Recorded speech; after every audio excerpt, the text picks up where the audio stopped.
You're listening to the Fresh Hell podcast. Fresh Hell contains stories of a disturbing and often graphic nature and is intended for a mature audience. Please don't let your kids listen to this, or they might turn out like us.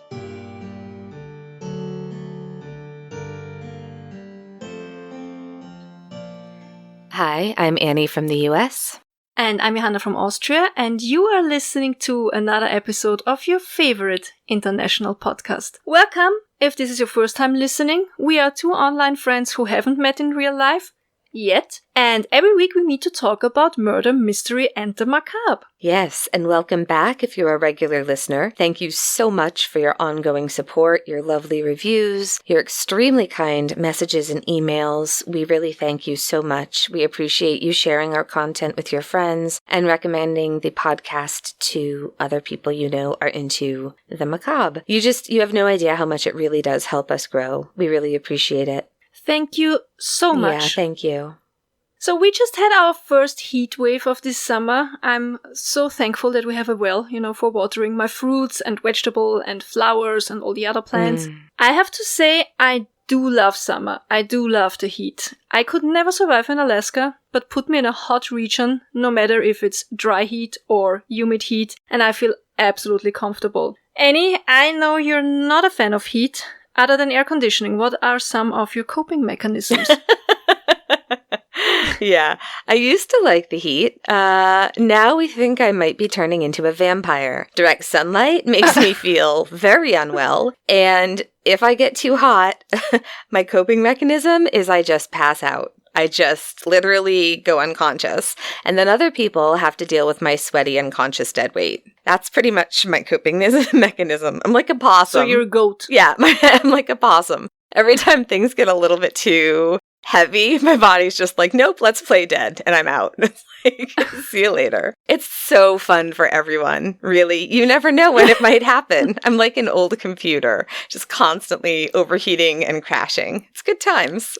We have a really serious heat wave at the moment. Our high today is going to be 97 degrees Fahrenheit or 36 Celsius. We're going to top that tomorrow. We're going to have 37. Oof. Opus is at daycare. He can play inside in the air conditioning. It's like a meat locker at our house. I think I've reached out to everyone we know who might not have AC, and they're all set, but no, they can come here if they need somewhere cool. So, yeah. I have to say, sometimes it does get too much, even for me, especially when I was still living in the city. The heat was often unbearable. You city folks know what I'm talking about. The concrete everywhere.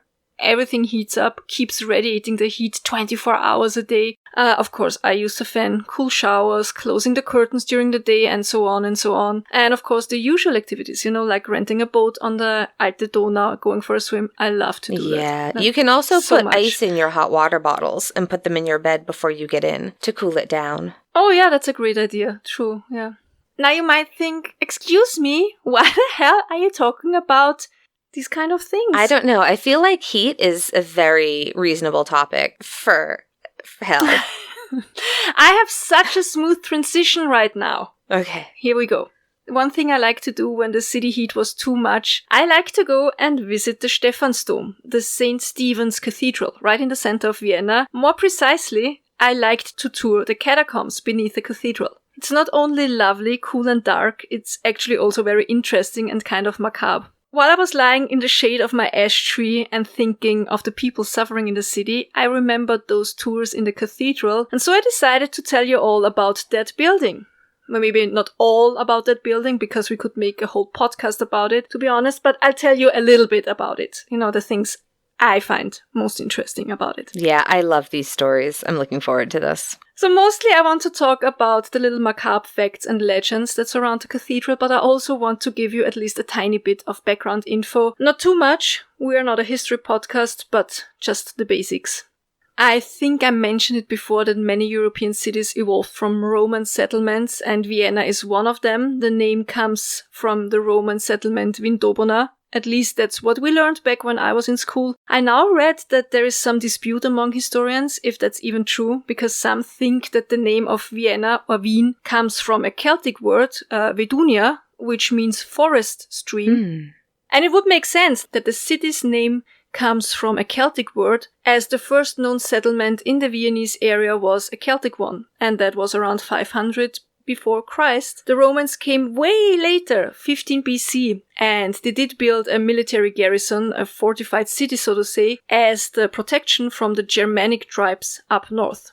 And the city grew and grew while the Roman Empire shrank and ultimately ceased to exist. In 1145, Duke Heinrich II, ja so mir Gott, turned Vienna into the capital of the Babenberg Empire, and I talked about it very, very briefly in our two-parter about the Habsburger tragedies. The Babenberger were the first noble family to rule Austria before the Habsburger took over. And over time, 2 Romanesque churches were built in the place where now the St. Stephen's Cathedral stands. And from that time on, it's a whole lot of tearing down, enlarging, redesigning, and adding to the church structure. Houses that are blocking the insane construction site are bought so that they can be torn down. Towers are added. Austria is now already ruled by the Habsburger, by the way, and they are still building this cathedral. The name, the Stephansdom, the St. Stephen's Cathedral, comes from St. Stephen, who was the first Christian martyr. He was stoned to death. Ah, yes. So all in all, the construction started in the first half of the 12th century with the first Romanesque church and lasted roughly until 1511, so 200 years. And the cathedral shows Romanesque, Gothic, Renaissance, and Baroque elements. Granted, Baroque only in the inside. Here are some hard facts about the cathedral. The height is 136 meters, so that's 446 feet. Length, 107 meters, 351 feet. And it's 40 meters wide, 130 feet. The building has 4 towers. Well, almost 4 towers. The tallest one with 136 meters is the South Tower. Its construction lasted 65 years, from 1368 to 1433. And this tower served as the main observation and command post for the defense of the walled city. And it contains an apartment for the watchman who, until, get that, 1955, manned the tower at night and rang the bell if a fire was spotted in the city. Wow. I don't know, I kind of wish this would still be a thing, a night watchman, right? Yeah. Hört ihr Leute, lasst euch sagen, unsere Uhr hat 4 geschlagen. I think that was a night watchman song we learned in school. Oh, see, that's nice. And it sounds more interesting than the poem about watchmen we have to memorize in school here, which is the whole 1 if by land, 2 if by sea, I on the opposite shore will be. It's just all Paul Revere round here all the time. Yeah, watchmen. It's cool. Please continue. So back to the towers, because we also have the North Tower. This one was supposed to mirror the South Tower, but when they were working on that one, people were not so much into Gothic designs anymore, and they were like, ugh, this is too much work and it looks so dated already. We don't want to do this anymore. So in 1511, they just stopped building this tower, you know? And that was not satisfying either, so in 1578, they at least gave the unfinished stumpy North Tower a Renaissance-style roof. It's something. It's something. The Viennese nicknamed the North Tower the Water Tower. Then we have the 2 Heidentürme, or Roman towers, although the verbatim translation would be the Heathen Towers, or Pagan Towers. They were mostly constructed from material that was still around from the Roman settlement. They flank the main entrance, and they have a height of 65 meters or 213 feet. Speaking of the main entrance, the door is named Riesentor, or Giant's Door, not only because it's a big-ass door, but possibly because they did find a thigh bone of a mammoth while they were digging the foundation of the North Tower, and they thought that would look so cool to hang that over the main entrance. It's hard to say if that's really true, but it's cool, and I hope it's true, and that's why I'm telling you. This just keeps getting better and better, as far as I'm concerned. I love mammoths, and I love huge doors, especially church doors. My family laughs at me. I could do an entire album of just doors at churches and cathedrals, pictures I've taken. When you come visit at Fort Hill, when you go to Fort Hill in Eastham on the Cape, on your way to Provincetown, there's this beautiful it's an old fisherman's house. I'll have to send you a photograph of it. And at the gate, where the gate is, it's a whale's jawbone. It's an old whaling captain house, and it's got a whale's jawbone. It's pretty cool. It's cool. Yeah. I want to see it. It's like the arbor is a whale's jawbone. So for me, one of the most beautiful things about the Stephansdom is its roof. It looks kind of unreal. You have to see it. So wienvienna.com describes the roof as follows. Quote, together with its 137 meters high south tower, the colored roof of St. Stephen's Cathedral is one of the symbols of Vienna. It is considerable tall too, reaches 38 meters or 125 feet above the ground, and very steep. Thanks to its steepness, the roof is rarely covered by snow and is very clean compared to the roofs of other cathedrals, as rain can wash it easily. It is 111 meters, so 361 feet long, but it's not its size what makes the cathedral's roof so popular. The roof of the Viennese cathedral is not as boring as roofs of some other churches. That's still the quote, that's not me. It is an artwork by itself. The roof is made of 230,000 glazed tiles of different colors, which form various mosaics and patterns. On the south side of the roof, above the choir, the mosaics represent the double-headed eagle, symbol of the Austrian Empire under the rule of the Habsburger. On the north side, there are another 2 eagles, this time each with only one head. These eagles carry the coats of arms of the city of Vienna and of the Republic of Austria, respectively. End quote. Yeah, I used to do mosaics as a hobby, and I do know the roof of this building. It's amazing, and I can't wait to see it in person. This is on my list, Park Güell in Barcelona. I've seen photos, but I know it's going to be amazing in person. The colors are amazing, while the cathedral itself, the wall, the stone, it was completely black, and then they started to... Because back then, like until the 1960s, I think it was still allowed to drive cars directly in the inner city. Sure. Around the Stephansdom. Well, and coal fires probably, right? Yeah, exactly. And now they started cleaning, and it's actually white. The church is like white stone. It looks great.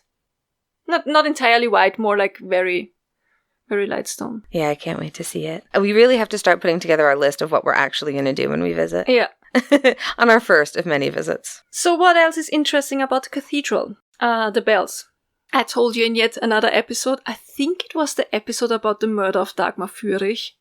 There is a bell in the cathedral that is only rung once a year. I said for New Year's, right before we dance the Danube Waltz.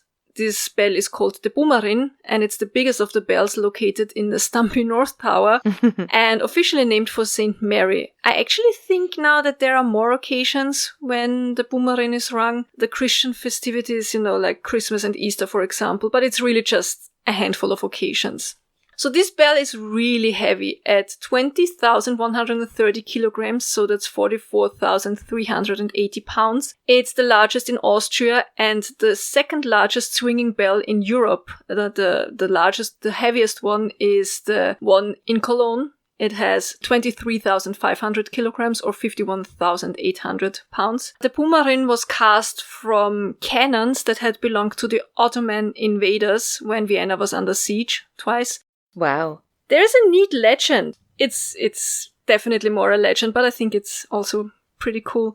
It says that Ludwig van Beethoven, who lived in Vienna from 1792 until his death in 1827, only realized how bad his hearing had become when he passed the Stephansdom. Because when he looked up to the bell towers of the cathedral, he saw the birds flying off, clearly disturbed by the bells being rung. But the composer couldn't hear the bells at all. Oh, wow. St. Stephen's Cathedral was almost undisturbed during World War II. Only near the end of the war it was hit by a bomb, but the damage was rather minor.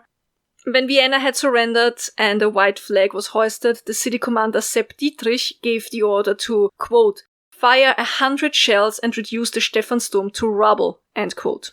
But the officer, Captain Gerhard Klinkich, disobeyed his orders and the church was saved once more.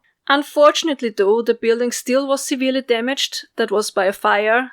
The fire broke out on 12th of April 1945. At first there were rumors that German troops had started the fire, then the Russian army was blamed, but it looks as if looters had set fire to one of the buildings close to the cathedral and, the wind had just simply spread it. The roof of the cathedral partially collapsed and the Boomerang crashed down and burst. And it was actually recast in 1951. Wow. Inside the Stephansdom you can find 18 altars, a beautiful Gothic pulpit with the famous Fenstergucker, which would translate to window gawker, I guess. Okay. It's a stone self-portrait and it can be found beneath the stairs of the pulpit. The unknown man, some people think they know who he is, but it's not 100% certain. And he's holding a chisel in his hand, and you can see the stonemason's signature mark on the shield above the window. So most believe that this could be the self-portrait of the pulpit sculptor. Inside the cathedral, you can also find tombs of Prince Eugen of Savoy, the commander of the imperial forces during the War of the Spanish Succession, and of Friedrich III, the Holy Roman Emperor. So as I say, these are the mere basics about the design and construction of this famous Viennese landmark. We could do a whole podcast about it. Now let's get into the more mysterious and macabre side of the cathedral, shall we? Yes. Just when I thought I couldn't enjoy this information more, we've got more spookiness. I love this. So interesting. So let's start with the catacombs, because that's what made me actually want to talk about the church in the first place. There's a system of crypts and catacombs under the cathedral. Actually, only parts of it are directly under the cathedral. First of all, you find the resting place of the Viennese bishops and other high-ranking Viennese clergy. Then there's the so-called Ducal Crypt. It's the oldest of the 3 burial places for Austria's rulers and other highest-ranking nobility in Vienna. The first one to be buried there was Duke Rudolf IV. He rests in the Ducal Crypt since 1365. In the 2-parter about the Habsburg tragedies, I already told you that later most Habsburger rulers and their families have been laid to rest in the Kapuziner Gruft, so the imperial crypt. But I also told you that it was customary that their hearts would rest in the so-called Herzalgruft in the Augustiner Church, and the other internal organs would be placed in the Stephansdom, in the Ducal Crypt, while their body was laid to rest in the imperial crypt. Yeah, can you imagine trying to pay a funeral home to arrange that today? Would they even be allowed? It would be a nightmare. Sometimes people think it's odd that I've scattered some of my loved ones' ashes in different places around the world that were meaningful to them, but I'm going to remind them of this story the next time that happens. Like, people have done far worse to separate bodies. I think it's lovely to scatter the ashes, at least a little bit just of the ashes. Yeah, just a little bit. It's not, So, now on to the catacombs. They lie under the square around the north and east side of the building. When you take the tour, you will be able to see bones and skulls. Piles of bones and skulls. Because the catacombs are filled with the remains of over 10,000 people. Some of these bones are literally the remains of the victims of the Black Death, the bubonic plague. Because when they constructed the cathedral, they did have to discontinue the cemeteries that surrounded the first church, and so they did place all the remains in the catacombs underground. And the catacombs continued to be used until 1783, when under Joseph II, burials within the city were outlawed, and whenever the place was full, prisoners were sent down to stack the bones neatly and thus make more room for more bones. Speaking of Emperor Joseph II, so he was the oldest son of Empress Maria Theresia. He was the brother of Marie Antoinette, and after his mother's death, he became the Emperor of Austria. If you watched Amadeus, you know who I'm talking about. He was the one playing piano in the beginning. He was the one who fell asleep during the Entführung aus dem Serail opera. I need to rewatch Amadeus. I don't think I've seen it since high school. I love it so much. One of my favorite movies. Yeah, I'm due a rewatch. He was known as a reformer. He mostly abolished the death penalty. I told you already, it was always a yes-no death penalty situation in Austria. He was against too much censorship in press and literature. He really tried to modernize the Catholic Church, and he had a big modern hospital built in Vienna to centralize medical care. He considered himself to be a very modern and rational man, and he came up with the so-called Josephinische Sag, or Sparsag. I don't know how to translate it. Maybe economical coffin or frugal coffin, something like this. Sometimes it's also called Pestsag, so plague coffin. Well, that's less appealing. I mean, economical coffin, that's fine. Frugal coffin, there's nothing wrong with frugality. Plague coffin, that's where you've lost my business. Sorry. He wanted to be resourceful. He didn't like things to go to waste. So this thing was a coffin, normal looking coffin, and you would place the body of the deceased in a bag and then into the coffin. Mm-hmm. And the coffin had kind of a door at the bottom, and then the coffin would be placed over the open grave, and you could pull a lever and the door would open and the body would fall straight into the grave. This way the coffin could be reused many, many, many times, but the public was not very happy about this contraption, and so after only a few months, the Sparsarg was abolished again. Yeah, I think, well, it would be the thud, wouldn't it, really? It would be, you want to make sure that the family has left, and then you drop the body into the hole. I think the dropping is the I mean, that was the problem, I think. Yeah. I wouldn't want my loved ones to be dropped into the grave. I don't even care if they are dropped into the grave. I just don't want to hear the thud. Like, they're not feeling any pain. I mean, they wouldn't care, but I would. I don't want the body of my loved ones to be treated that way. It's disrespectful. Well, I don't even know if it's disrespectful. Well, because it's just a... I guess I look at dead bodies and as how I think of myself as a dead body is just like, it's of no use to anybody. It's just the suit you had when you were here. Yeah, but you wouldn't mind if they would drop Paul or your dad, just throw him into a grave, like not, carefully putting him down, but just throw him in. I think I just don't want to hear the thud. I think that's just the main. I don't know. If it was an all-natural burial, you know what I mean, kind of situation, yeah. Yeah, but even an all-natural burial can be done with respect and treating a body nicely. It was still a body, That's very true. But yeah, no, I know what you mean. I think they made a lot of mistakes with the marketing of that coffin, is all I'm saying. I think it could have gone well had they made some different choices. Yeah, the idea wasn't that bad. No. Okay. But back to the cathedral. Now, with so many bodies resting in and under the Stephansdom, and I don't even want to know how many people died during construction. 200 years of construction. Yeah, a lot of people. There must have been many people falling off, being hit, and these kind of things. Oh yeah, dying of an infection from a splinter. You might wonder if there are any hauntings in the church. Are there any ghosts? Tell me. Well, yes, indeed, there are resident souls. I mentioned the Duke Rudolf IV before, the first Habsburger to be laid to rest in the cathedral in 1365. Well, he's said to still linger around, and he seems to be especially interested in the women visiting the church. They say he appears as a tall, dark shadow, often near the high altar, but also in the Ducal Crypt, but he only appears to women.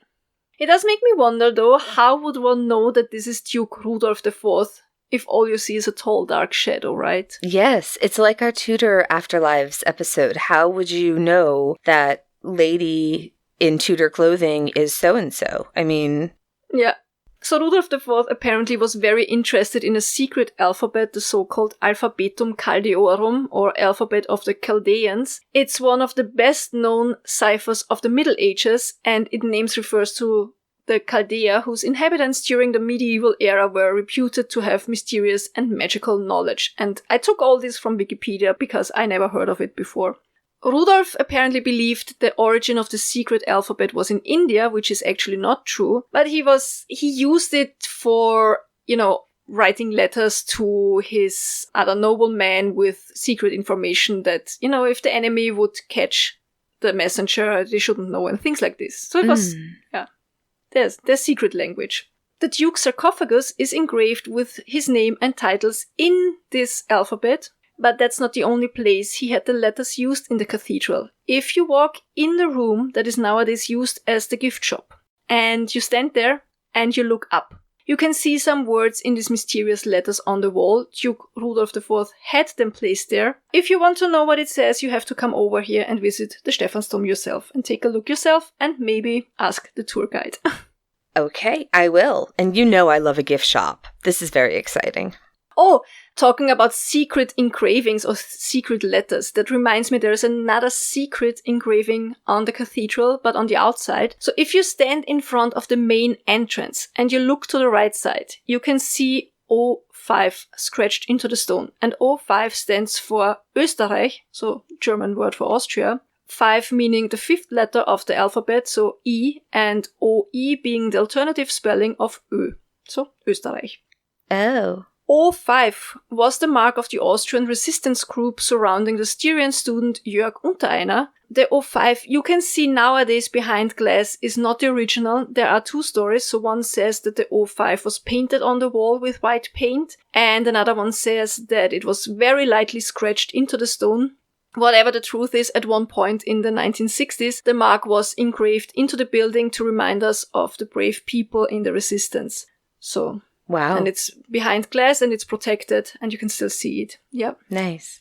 So you see the Stephansdom does play a very central role in the history of Vienna, and Viennese people love their Steffel, their Stephansdom. And there are so many legends that evolved around the famous building. And I would love for Annie to read to you some of my favorite legends. But before that, we need to take a quick break for a word by our sponsor, Best Fiends.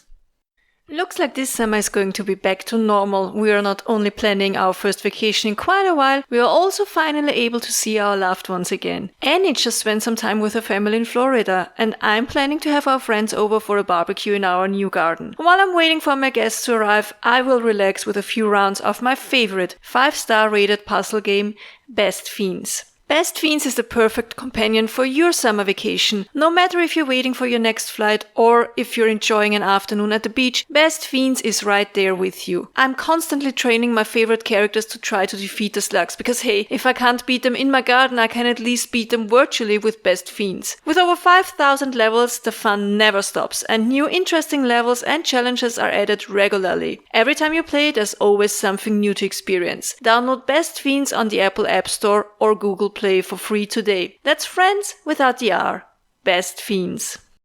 So I did send Annie English versions of the legends. They are retold by Ingrid Prohaska on viennalegends.blogspot.com. It was very hard to find English transcripts of these legends, but here they are. Please visit viennalegends.blogspot.com for more readings about Vienna. So the first legend gives us a more mystical reason for the unfinished North Tower. All right, and we will have links to these, and if I make any minor changes, it'll just be for brevity or clarity. Here we go. Quote, "Once upon a time, there lived a young man in Vienna. His name was Hans Puxbaum. He was a very talented architect. He was very ambitious, but not yet famous. Hans was in love with a beautiful young woman. Her name was Mary, and she was the daughter of an honored and rich citizen. At that time, St. Stephen's was still under construction. The nave and the south tower were already completed. Only the north tower, which should mirror the one on the south side, was not yet built. The city council had a contest to transfer the work to the ablest architect who would complete the tower in the shortest time and at the cheapest cost. So it came that Hans Puxbaum applied for the job to build that tower. He thought when he could get fame and honor, he could acquire the hand of his beloved Mary. Hans promised to build the tower within half the time of his competitors, and so he got the job. In the beginning, everything worked well, but soon some troubles appeared. The materials were delivered too late, the calculations of the construction were not exact enough, and too many days the builders had to stop their work because of bad weather. Hans Puxbaum recognized that he couldn't finish the tower in the time he had promised. One evening, he stood lost in his thoughts in front of the church and looked up to the unfinished tower. Suddenly, a strange-looking man in a green suit stood by his side. "Oh, what a pity," the little man said. "Things don't look good for you, eh?" Hans Puxbaum told him about his sorrow. "Ah, don't worry, I can help you. And with my help, you can still complete the tower in time. There's just one little thing I ask you to do." "What is it?" Hans Puxbaum sounded very interested. "You are not allowed to mention the name of God, Mother Mary's name, or any other name of a saint. This is all I want." "Ha, of course, that's a deal," Hans said, although he had noticed that he had just made a pact with the devil. That's so casual. I know. I mean, it happens. What are you going to do?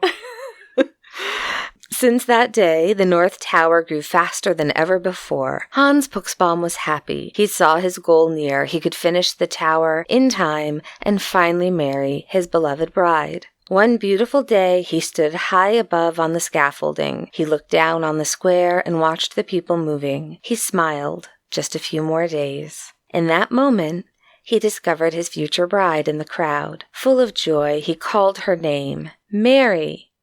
Suddenly, A hollow, mocking laughter echoed through Vienna, and the scaffolding started to sway, and with an audible noisiness, the whole construction broke down and drew Hans Puchsbaum into the depths. For a few moments, a gigantic green figure with a grinning face was seen.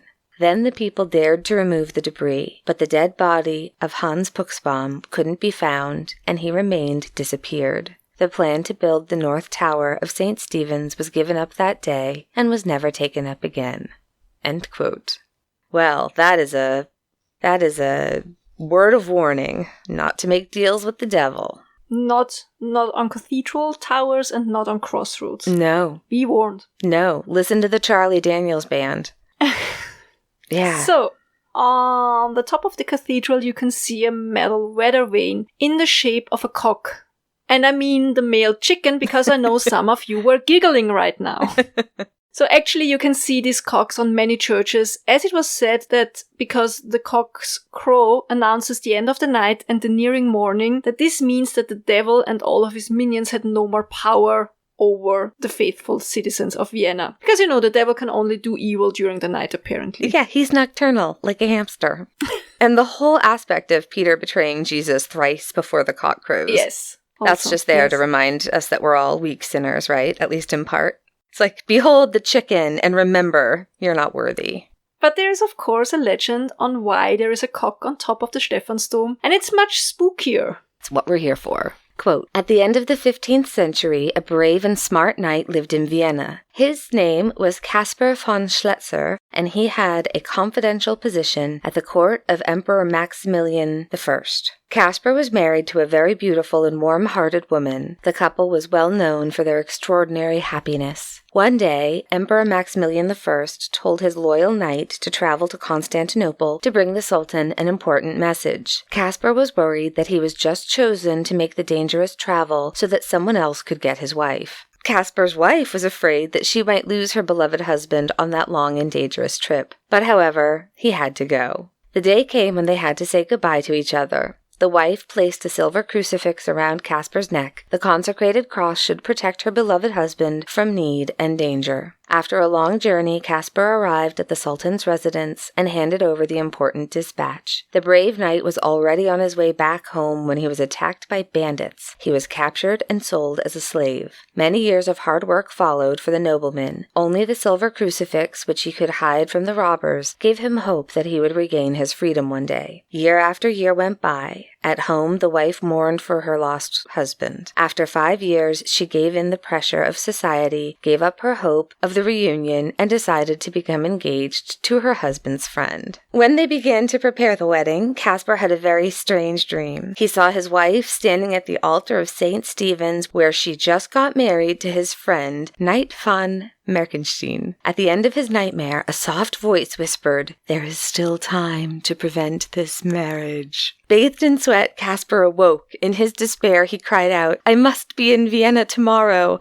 I would give my soul to the devil if this were the only way to make this possible." And wouldn't you know it, in that moment, the devil of himself stood in front of him, and he had a cock with him. And he said, quote, "This fowl will take us to Vienna, but I want your soul for that." But the desperate man agreed, under the condition that he wouldn't awake during the entire flight. Otherwise, Satan shouldn't get power over his soul. The devil nodded with a satanic grin. Both the devil and the knight sat on the back of the cock. Secretly, the nobleman touched the silver crucifix on his chest and gave his life into God's hands, and then he fell asleep.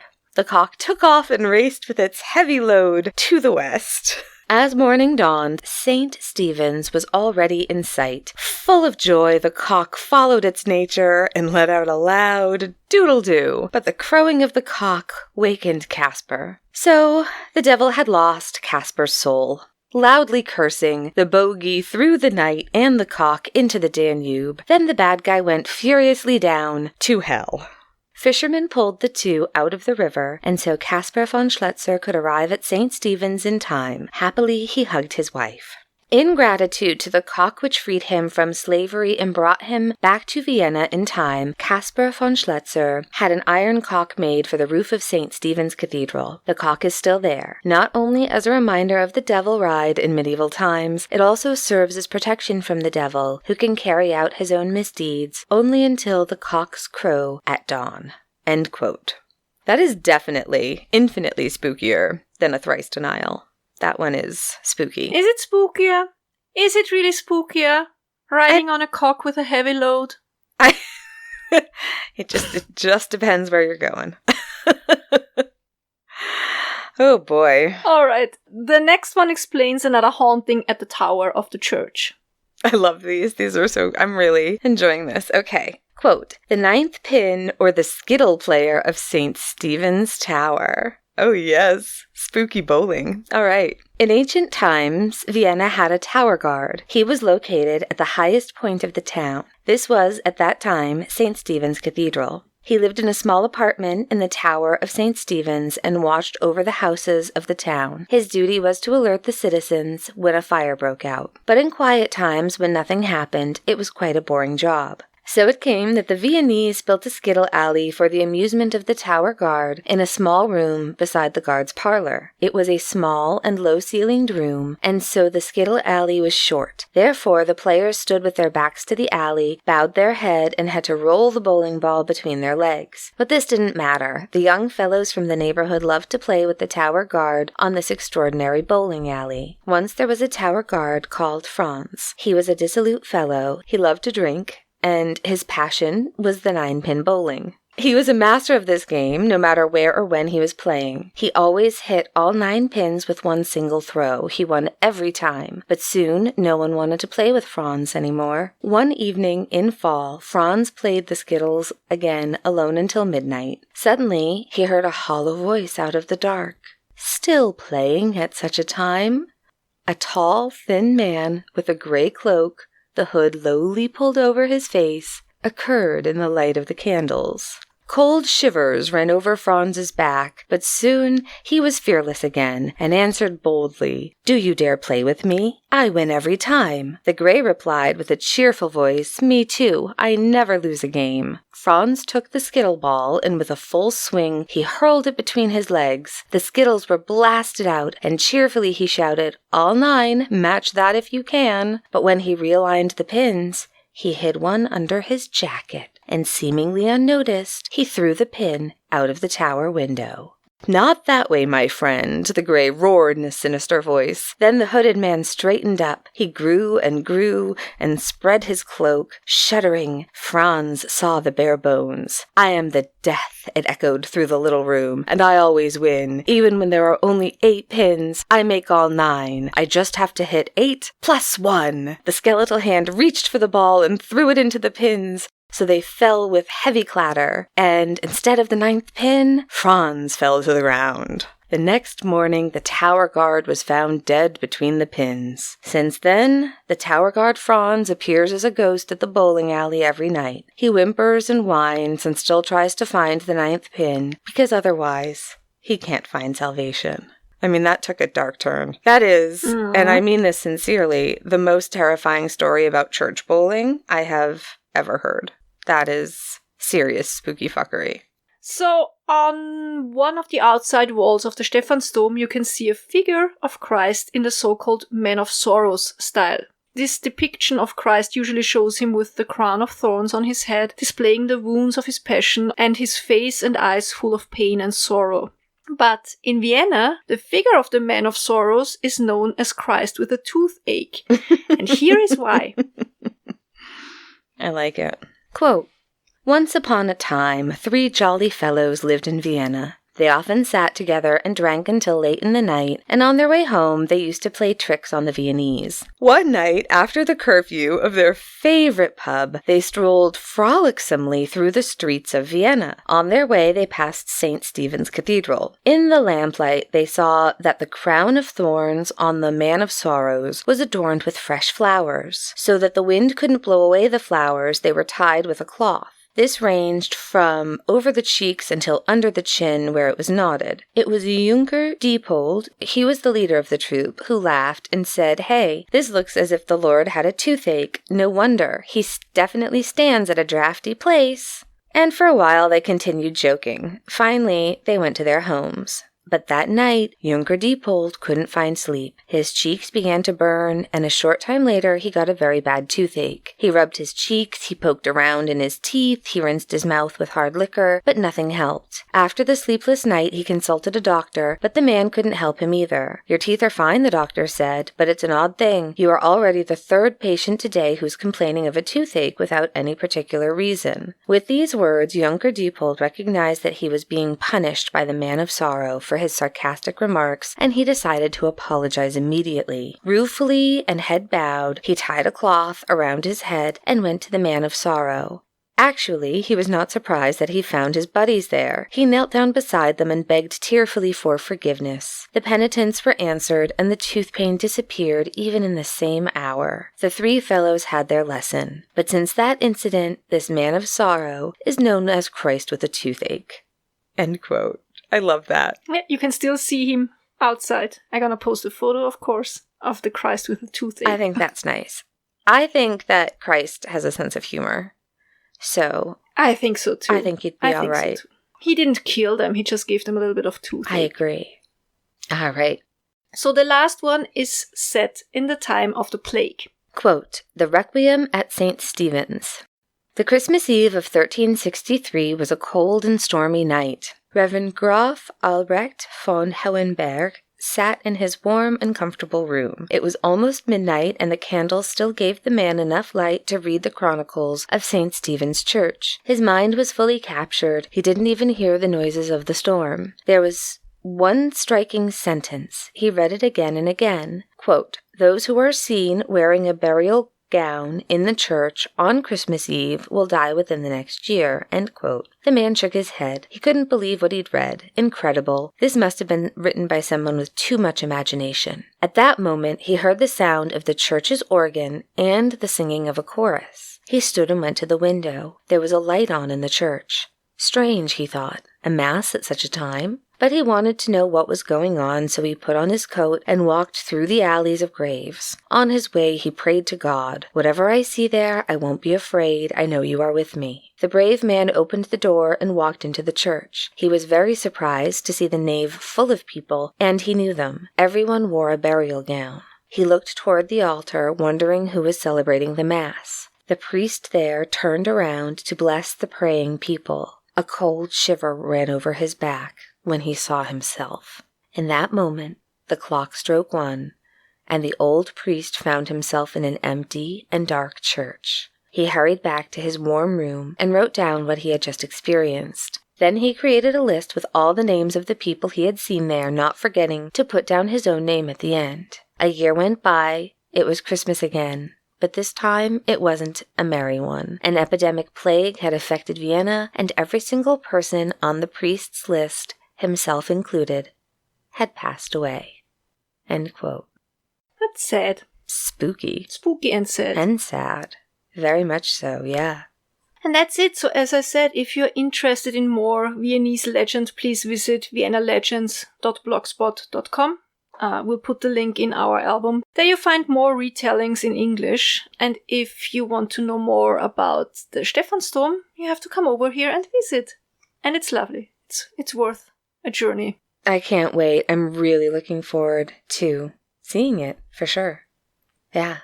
Thank you, Annie, for reading all of the legends with your lovely voice. I'm gonna start with my something good, okay? Please, please, please. My something good is Carnival Row. Oh. When my friend was over 2 weeks ago, she asked if we want to watch Carnival Row, and I was like, I don't know. I mean, it looks kind of cool, but yeah. So we watched the first episode, and I was like, meh, maybe, and then I got hooked. And it was really entertaining. The visuals are really great. The costumes are really nice. The music is nice. The setting is nice. And it's actually really entertaining. So that's my something good for this week. What's it called? Carnival Row? Yeah, it's on Amazon Prime. It's with Orlando Bloom as an inspector and the girl with the prominent eyebrows, Cara. Oh, Cara Delevingne. Yeah. Yeah. Yeah. Delevingne. Is that right? Delevingne. Maybe. She plays a fae, Yeah. so a fairy. Mm-hmm. Nice. Nice. That sounds really good. My something good might not sound good, but I am fully weaned off my last antidepressant and getting ready to try a new one. One of the things that I guess people don't really talk about very often. I feel like people are always saying, if you're struggling with something, get help, but they don't actually talk as much about the fact that finding the right antidepressant to work with your brain chemistry can be hard. It's not fast. You don't feel antidepressants aren't the kind of thing where it's like an aspirin where you just pop one and half an hour later you feel better. It takes a while to start working in your system, and it takes a while for the side effects to dissipate, and then you have to figure out whether or not it's working for you. The last one wasn't a good fit for me, so now I am completely off that one and I'm going to be starting a new one in about a week, and we'll see how that one goes. And I know it's kind of it feels like a negative thing to have as a something good, but I'm just optimistic that this next one is going to help a little bit more. And if it doesn't, then that's okay. We'll start all over with the next one, and that's how it goes, but I feel like at least I'm being more proactive about my own mental health, which is important. So that's something good. I gotta have my fingers and toes crossed that it helps. Yeah, me too. Thanks for listening.